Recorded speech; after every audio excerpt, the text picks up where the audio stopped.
Hello guys, welcome back to our channel. మనం ముందు వీడియోలో ఫార్మ్స్ ఎలా క్రియేట్ చేయాలి, ఫామ్ లోపల లేబుల్ ట్యాగ్, ఇన్పుట్ ట్యాగ్ ఇలాంటి డిఫరెంట్ డిఫరెంట్ ట్యాగ్స్ యూజ్ చేసి ఫార్మ్స్ ని క్రియేట్ చేసాం కదా. ఈ రోజు మనం మోస్ట్లీ ఇంపార్టెంట్ అయిన ప్రతి టాపిక్ ని కవర్ చేసాం. అలానే ఇప్పుడు మనం ఇంకా HTML లో అయితే కొన్ని ట్యాగ్స్ అన్నిటిని ఎలా యూజ్ చేయాలో అని మీకు చెప్తా, ఓకేనా? నేను VS Code లో ఎక్స్ట్రా ట్యాగ్స్ అనే ఒక ఫోల్డర్ క్రియేట్ చేసా. అందులో index.html అనే ఫైల్ క్రియేట్ చేసా. ఫస్ట్ మార్క్ క్యూ ట్యాగ్ అంటే ఏంటి అని చూద్దాం. మార్క్ క్యూ ట్యాగ్ అంటే ఒక ట్యాగ్ అనేది డిఫాల్ట్ గా HTML లో ఉంటుంది. మార్క్ క్యూ ఇక్కడ బిహేవియర్ అండ్ డైరెక్షన్ అనేవి అట్రిబ్యూట్స్ అన్నమాట. బిహేవియర్ ఎలా అంటే స్లైడ్ అని ఇస్తా. స్లైడ్ డైరెక్షన్ మనకి ఏ డైరెక్షన్ లో వెళ్ళాలి అని చెప్పడం కోసం డైరెక్షన్ అన్నమాట. నేను రైట్ అని ఇస్తా ఫస్ట్. తర్వాత ఇక్కడ welcome to back bench coders అని టైప్ చేసా కదా. ఇప్పుడు మనకి దీని అవుట్పుట్ ఎలా వస్తుందో చెప్తా చూడండి. చూడండి, ఇక్కడ మనకి welcome to back bench quarters అనేది ఇలా స్లైడ్ అవుతూ వెళ్తుంది కదా. ఇలా అన్నమాట. మనం దానికి బిహేవియర్ ఇచ్చి దాన్ని చిన్న యానిమేషన్ లా క్రియేట్ చేయొచ్చు మార్క్ యూ ట్యాగ్ యూస్ చేసి. ఇంకా కొంచెం డిజైన్ చేయాలనుకుంటే ఇక్కడ మనం స్టైల్ ని యూస్ చేసి బ్యాక్గ్రౌండ్ కలర్ ఆక్వాని ఇద్దాం. ఇప్పుడు మనం చూస్తే ఆ బ్యాక్గ్రౌండ్ కలర్ ఆక్వాలోకి వచ్చింది. ఇక్కడ welcome to back bench quarters అనేది స్క్రోల్ అవుతూ వచ్చింది. ఎందుకు స్లైడ్ అవుతుందంటే ఇక్కడ మనం బిహేవియర్ అనేది స్లైడ్ లా ఇచ్చాం అనమాట. డైరెక్షన్ రైట్ సైడ్ వెళ్ళమని చెప్పాం కాబట్టి అది రైట్ సైడ్ షిఫ్ట్ అవుతుంది. అలానే ఇక్కడ లెఫ్ట్ ఇచ్చాం అనుకోండి, లెఫ్ట్ ఇస్తే అది మనకి లెఫ్ట్ సైడ్ కి వస్తుంది అనమాట. ఇలా మనం దీన్ని యూజ్ చేస్తాం. అలానే ఇక్కడ స్లైడ్ కాకుండా ఇంకా డిఫరెంట్ గా ఇవ్వచ్చు. స్క్రోలింగ్ స్క్రోలింగ్ అని ఇవ్వచ్చు. స్క్రోలింగ్ అని ఇచ్చిన స్లైడింగ్ లానే వస్తుంది. ఇంకా ఆల్టర్నేట్ అని ఇవ్వచ్చు. ఆల్టర్నేట్ ఇప్పుడు ఆల్టర్నేట్ అని ఇవ్వడం వల్ల welcome to back bench quarters అనేది ఇలా వెళ్ళి మళ్ళీ సేమ్ వచ్చిన డైరెక్షన్ లో రిటర్న్ అవుతుంది అనమాట. ఇలా ఆల్టర్నేట్ అని ఇస్తే ఇలా అవుతుంది. ఇలా మనం మార్క్ ట్యాగ్ ని యూజ్ చేస్తాం. నెక్స్ట్ ఇప్పుడు మనం యూట్యూబ్ లో కొన్ని వీడియోస్ చూస్తాం. ఆ వీడియోస్ మన వెబ్సైట్ లోకి తీసుకురావడం కోసం మనం ఐ ఫ్రేమ్ అనే ట్యాగ్ ని యూజ్ చేస్తాం. ఐ ఫ్రేమ్ ఇక్కడ మనం ఆ సోర్స్ ని పెట్టుకోవాలన్నమాట. ఇప్పుడు మనం డైరెక్ట్ గా ఒక యూట్యూబ్ వీడియోనే ఇక్కడ ఐ ఫ్రేమ్ యూస్ చేసి ఎలా చేస్తామో చూపిస్తా, ఓకేనా? ఇక్కడ మన బ్యాక్ బెంచర్ క్వార్టర్స్ ఛానల్ కి వచ్చి ఇక్కడ మన వీడియో ఉంది కదా, దాన్ని మనం షేర్ చేసేటప్పుడు ఇక్కడ మనకి ఎంబెడ్ అని ఉంది కదా, దాన్ని క్లిక్ చేస్తే మనకి ఇక్కడ ఐ ఫ్రేమ్ అనేది ఉంటుంది. చూడండి, ఐ ఫ్రేమ్ విడ్త్ ఇంత, హైట్ ఎంత ఇలా ఉండి సోర్స్ అనేది యూట్యూబ్ లింక్ ఇలా ఆడన్ని ఇచ్చేసాడు. దీన్ని మీరు కాపీ చేసుకొని మన కోడ్ లోకి వచ్చి ఇక్కడ ఐ ఫ్రేమ్ తీసేసి ఇక్కడ పేస్ట్ చేయండి. విడ్త్ అనేది ఒక అట్రిబ్యూట్, హైట్ అనేది ఒక అట్రిబ్యూట్. ఇప్పుడు మనం ఇక్కడ యూస్ చేసుకొని మన వెబ్సైట్ లో నువ్వు ఎంబెడ్ చేసిన వీడియో ఎంత ఉండాలి, హైట్ ఎంత ఉండాలి అని చెప్పడం కోసం ఇక్కడ పెట్టాం అనమాట. విడ్త్ 560, ఇక్కడ హైట్ 315 ఉండాలని చెప్పి సోర్స్ అనేది మన యూట్యూబ్ ఛానల్ లింక్.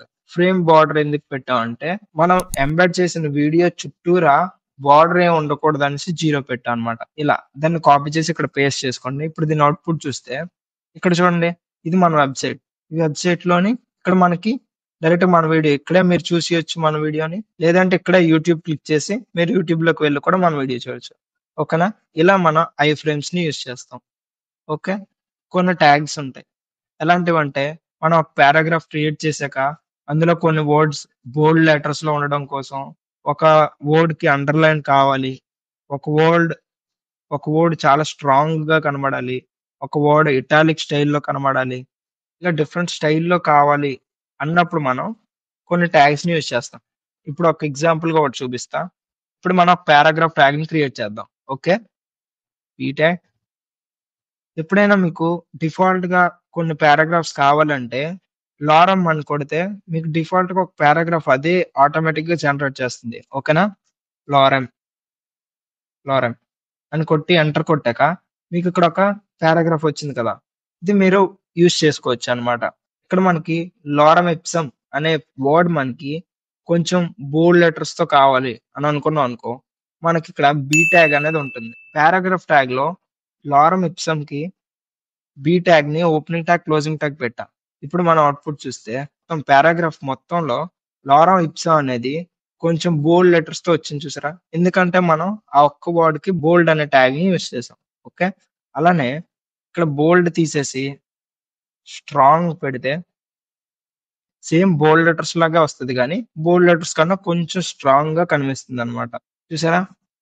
నెక్స్ట్ ఇలానే ఇక్కడ మనకి స్ట్రాంగ్ కాకుండా ఇదే నాకు ఇటాలిక్ స్టైల్‌లో కావాలి అనుకుంటే ఐ అని యూజ్ చేస్తాం అనమాట. ఐ. ఈ ఐ అనే ట్యాగ్‌ని యూజ్ చేసినప్పుడు మనకు అవుట్‌పుట్ చూసారా? లారమ్ ఇప్సమ్ అనేది మనకి ఇటాలిక్ స్టైల్‌లో వచ్చింది. మిగతా ఫాంట్ మొత్తం డిఫాల్ట్‌గా ఎలా ఉంటదో అలాగే ఉంటది. నెక్స్ట్ ఇలానే ఇంకో ట్యాగ్ ఏంటంటే అండర్‌లైన్ అన్నమాట. నీకు లారమ్ ఇప్సమ్ ఒక్క వర్డ్‌కి అండర్‌లైన్ కావాలనుకుంటే యూ అని పెడతావు.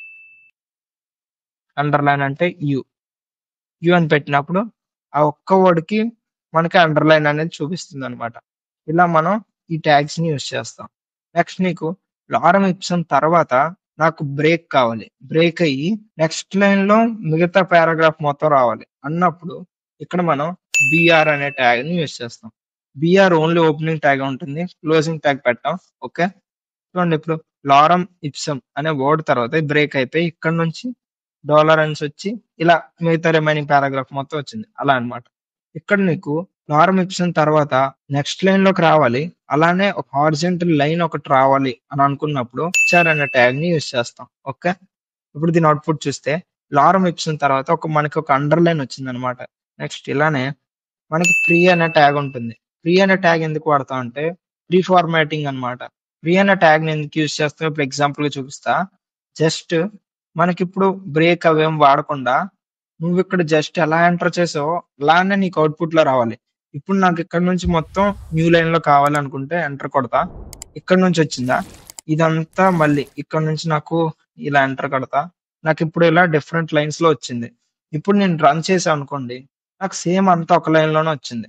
ఎందుకు ఒక లైన్‌లో వచ్చిందంటే, నార్మల్‌గా పారాగ్రాఫ్ ట్యాగ్ యూజ్ చేసి నువ్విలా స్పేసెస్ గట్టా డిక్లేర్ చేస్తే, నీకలా డిఫరెంట్ లైన్స్‌లో ఇవ్వదు.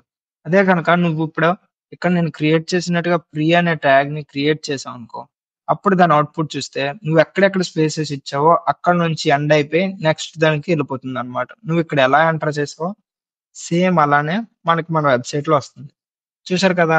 ఈరోజు కొన్ని ట్యాగ్స్‌ని యూజ్ చేసాం. ఇప్పటి వరకు చూసిన వీడియోస్ అన్నిట్లో మనకి మేజర్‌గా ఇంపార్టెంట్ అయిన అన్ని హెచ్‌టీఎంఎల్ ట్యాగ్స్‌ని, అన్ని టాపిక్స్‌ని కవర్ చేసేసాం. ఈ అన్ని టాపిక్స్‌ని బేస్ చేసుకొని మనం బేసిక్‌గా ఒక వెబ్‌సైట్‌ని క్రియేట్ చేద్దాం. ఓకే. అందులోపల మన డీటెయిల్స్ వాటిని ఎంటర్ చేస్తూ ఒక చిన్న వెబ్‌సైట్‌ని క్రియేట్ చేద్దాం. ఓకే. మరి నెక్స్ట్ వీడియోని మీరు మిస్ అవ్వకూడదు కదా! అందుకని మన ఛానెల్ సబ్స్క్రైబ్ చేసుకొని బెల్ ఐకాన్‌ని ఆల్‌లో పెట్టుకున్నారనుకో, నెక్స్ట్ వీడియో మీరు మిస్ అవ్వకుండా మీకు నోటిఫికేషన్ వస్తుంది. ఓకేనా? అలానే మన ఫ్రెండ్స్ అందరికి షేర్ చేసి వెబ్ డెవలప్‌మెంట్ నేర్చుకోమని చెప్పండి.